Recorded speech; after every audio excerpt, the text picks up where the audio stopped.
Reports citing local sources from Bangladesh say activist Osman Hadi was shot in the head and killed under disputed circumstances. Tens of thousands of mourners have gathered in Bangladesh's capital to lay to rest prominent youth leader Sharif Osman Hadi.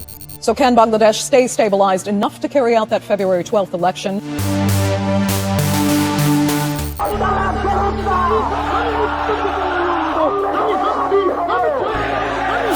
On 19 December 2025, Bangladesh erupted in a fury. News of student leader Sharif Osman Hadi's murder ignited an unprecedented wave of protest. Thousands of young Bangladeshis filled the streets, clutching banners and the national flag, chanting Hadi's name and demanding justice. In Dhaka, furious crowds even set fire to the offices of the Daily Star and Pratham Alo, the country's two largest newspapers, accusing them of serving the interests of India and Sheikh Hasina.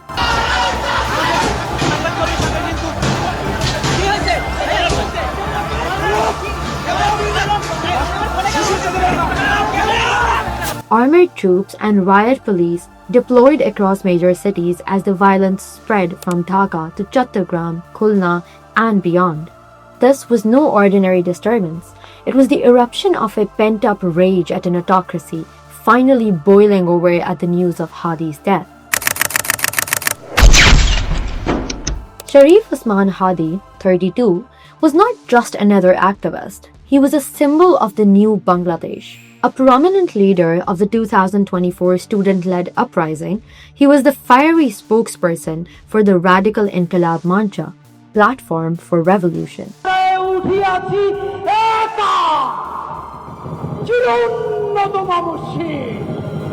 Hadi had announced his candidacy for parliament in Dhaka as the movement's independent voice, campaigning on an agenda of sovereignty and anti-corruption. He was especially known for his outspoken criticism of India's influence in Bangladeshi affairs, railing against what he called Indian hegemony. In our mindset, we only think the land of Bangladesh.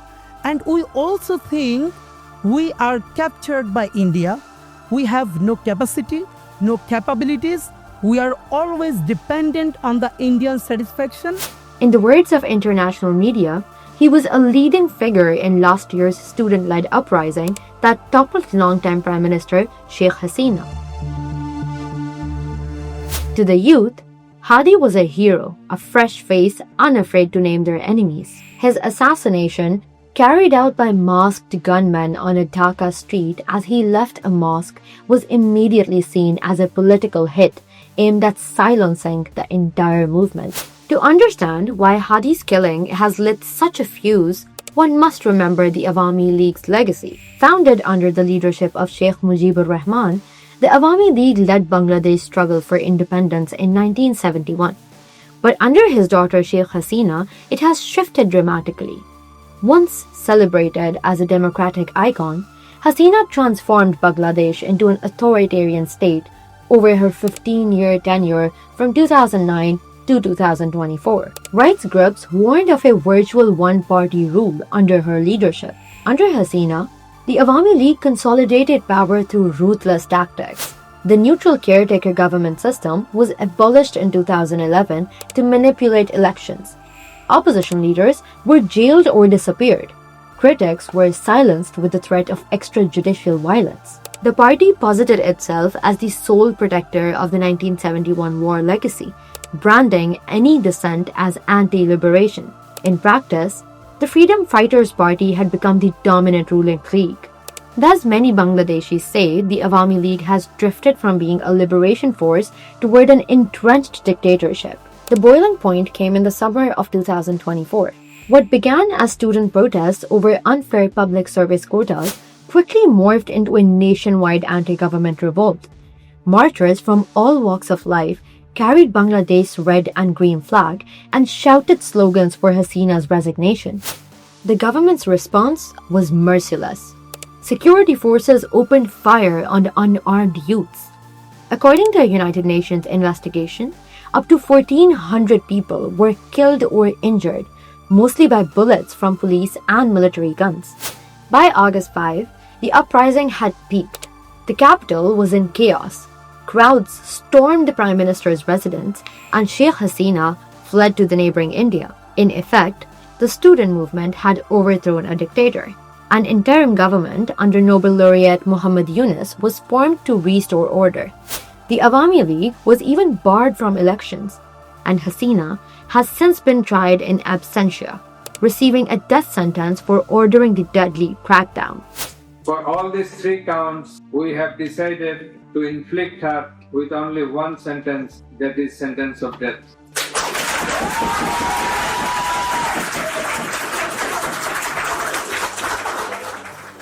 What the youth achieved was historic, but it came at an immense human cost. Bangladesh's deadliest period since 1971 War of Independence had left open deep wounds. In Bangladesh's revolutionary narrative, another antagonist looms large: India. From 1971 onward, India has been a powerful influence in the country's politics. During Hasina's long rule, New Delhi often sided with her government despite growing authoritarianism. Even after the 2024 uprising, India provided Hasina shelter as she fled the country. Many Bangladeshis now accuse India of propping up the Awami League for 17 years regardless of its abuses. In the protests following Hadi's killing, this resentment boiled over. Crowds surrounded the residence of India's deputy ambassador in Dhaka in a sign of protest, and mobs even attacked the Indian Assistant High Commission. On the streets, slogans charged that India has exerted undue influence over Bangladesh since 1971 and demanded Hasina's return from exile. A retired Bangladeshi officer publicly accused New Delhi of shielding those responsible for political violence. Meanwhile, the interim government has formally pressed India to extradite Hasina for trial, but New Delhi says it won't interfere in internal Bangladeshi affairs. In effect, India's role remains a bitter fault line. Many young Bangladeshis see Hadi's killing as part of a larger plot of foreign-backed tyranny. From the first reports, Hadi's assassination smelled of politics. He was shot point blank by 2 masked gunmen on a busy street, a style of attack that matches other hits on dissidents. Police immediately launched a manhunt. They released the CCTV stills of the suspects and even arrested over 20 people linked to the case. But the real leaders and the mastermind remain at large. To Bangladesh's youth, it is clear this was not a random crime. One activist on the ground bluntly said Hadi had been brutally murdered to silence dissent. His death has only sharpened their resolve. In the days after the shooting, protests swelled again, demanding the killers be found. Students at Dhaka University vowed to continue their movement with discipline so that no group can infiltrate, turning Hadi's funeral into a defiant rally. Even the Nobel laureate Yunus turned the state funeral into a pledge. Today, we have come to promise you that we will fulfill what you stood for, he told mourners. In the eyes of the protesters, Hadi's blood has become a test. If those who ordered this hit are not brought to justice, then true reform in Bangladesh is impossible. Sharif Osman Hadi's death has crystallized a wider truth for Bangladesh's young people. The fight is not just against one party, but for the very soul of the nation. His murder reminds them of 1971's founding ideals: nationalism, secularism, socialism, democracy, which many fear are under attack once again. As one analysis warned, the party that led the liberation struggle has been banned and its leader, Sheikh Hasina, has been sentenced to death. What we are witnessing is not merely a change of government, but an attempted erasure of Bangladesh's founding identity. Hadi's killing drives home that warning. At his graveside on the Dhaka University campus, beside the tomb of national poet Qazi Nazrul Islam, youth pledged that the July Revolution would continue. They are pushing for the official July Declaration of Democratic Reforms to be written into law, demanding elections that truly reflect the people's will. Many chant that the country's destiny must be decided by Bangladeshis, not by foreign powers, echoing Hasina's own warnings of white-skinned influencers her term for Western meddling. Hadi's martyrdom has thus become a clarion call. It represents the hope that Bangladesh's revolution of conscience will not end in vain. As one grieving father of a protest victim put it at the death sentence rally last month, only when the hangman's rope tightens around her neck can we wipe this dark stain from our nation's history. Those words now echo in the streets alongside Hadi's name. For the young generation, wiping away that stain means finishing the struggle for democracy and full sovereignty. Sharif Osman Hadi's life and death have become inseparable from Bangladesh's unfinished liberation. His assassination was meant to cow the youth.